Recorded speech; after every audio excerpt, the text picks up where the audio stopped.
بسم الله الرحمن الرحيم. اسماعيل جاتو، مدير عام تعليم مديرية تعليم مطروح، تخصص رياضيات. سبق ان احنا عملنا فيديو كده جميل كيف يتعلم الطالب جدول الضرب بدون حفظ، طريقة بسيطة ومبسطة. الجدول الكبير من اول 6 واحنا ماشيين كده لحد جدول 9، هنعمل جدول ضرب خفيف جدا يقدر الطالب يستطيع تعلم الجدول ده. فلو افترضنا مثلا قلنا اي جدول، قلنا 9 في 7، 9 في 7 بقول ايه؟ 9 في 7 بقول بالراحه خالص، التسعه دي عشان اوصلها للعشره فاضل لها كام؟ هيقول الطالب واحد، اقول له حطه هنا في الخانه العكسيه. السبعه عشان اوصلها للعشره فاضل كام؟ هيقول لي 3. اقوم اقول له اضربهم في بعض، بقى جدول خفيف جدا، 3 في 1 ب 3، واطرح يقول لا تقول 7 ناقص 1 يا تقول 9 ناقص 3، الاثنين صح. 7 ناقص 1 هيديني 6، بقت 63.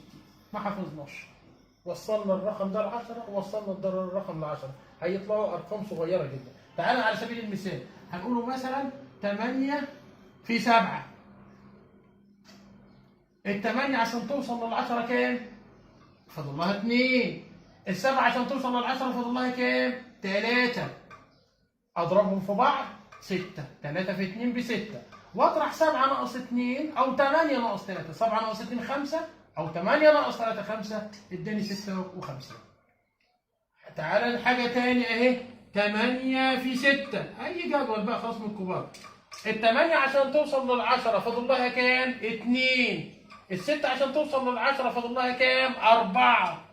اضرب 4 في 2 ب 8، واطرح 6 ناقص 2 او 8 ناقص 4، 6 ناقص 2 ب 4 و8 ناقص 4 ب 4، اي من اي جهه هتطلع معانا صح.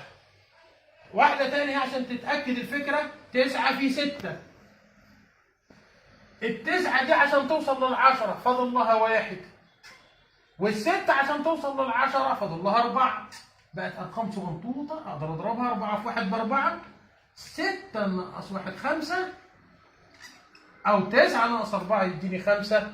وبكده اتعلمنا الجدول الكبير بطريقة بسيطة جدا بدون حفظ، ونقدر نعلم أولادنا، وبكده عرفوا جدول الضرب من أول 6 وأنت طالع بالجدول الكبير. ممكن نضيف حتة صغنونة جدا، يعني برضه من يعني يبقى الطالب عنده حتة اسمها إيه؟ القدرة على استيعاب الأرقام حتى لو كانت كبيرة.